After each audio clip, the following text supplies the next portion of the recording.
My name is Jason Dyck. I'm the Extreme Outdoor Guide. I'm here today on behalf of the Manitoba Wildlife Federation. Today we're going to talk about the different types of bait setups. Typically, bear baiting in the springtime, guys use 45-gallon barrels. They'll fill them up with food. Other types of methods that you can use are holes dug in the ground with logs piled on top. Some people like to use tires, where you have a tire, you fill it with bait, and you put another tire with a rim on top of that. And the reason why you want these enclosed and want these logs on top is to keep all the small little varmints out and maybe the coyotes and so forth. And it also tells you that if you're putting a big log on top of them, that a bear was there. There's several different types of baits that you can use. Common ones are donuts from bakeries, bread, cooking oil, grease from restaurants, oats and molasses, corn. A lot of feed mills will sell what's called a hog sweetener. It smells very much like candy. It's a very good thing to use at a bait site where you can spray it, and that smell will be there for days and days and days. One of the other things that bears absolutely love is beaver carcass. So if you can get your hands on some of them from your local trappers, it'll dramatically increase your odds of getting that big bear. So there's two different types of methods when using a bait barrel. There's the standing chained barrel, and there's the rolling barrel.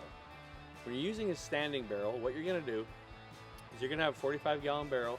It's going to be chained or cabled directly to the tree where that barrel can't move. You make it solid. You're going to have an opening on the top, whether you make a hinged open trapdoor or the removable rings that a lot of the barrels have nowadays.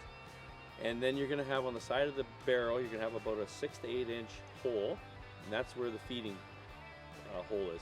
Typically in a barrel like this, you're going to use breads, donuts. You could add oats and molasses and so forth. But you're going to usually have a more bulky type food inside of a setup like this. Your second option to use is the rolling barrel method. What you do is you take a 45-gallon barrel, chain it with about 6 feet of chain or cable to a tree.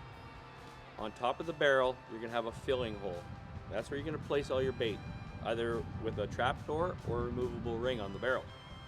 You're going to drill or torch about 15 round holes about the size of a loonie, all on the outside around the barrel. What this does is it allows the bear to be able to roll the barrel around, and all those oats and molasses and grain and corn that you filled in there will slowly trickle out. And what that does is it keeps the bear in the area a lot longer. So it makes him work for it. And it gives you a lot more different shot options when that bear is moving around slowly and focused on feeding on that barrel. Here's a tip for you. Try to go in at the same time every time you go baiting. Check your trail cameras, make sure your SD cards are freshened up, your batteries are freshened up, and before you leave that barrel, bang on it.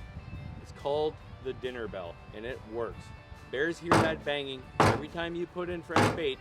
They know fresh food is there, and they will come to it. Dinner time. My name is Jason Dyck. I'm the Extreme Outdoor Guide, and thanks for watching.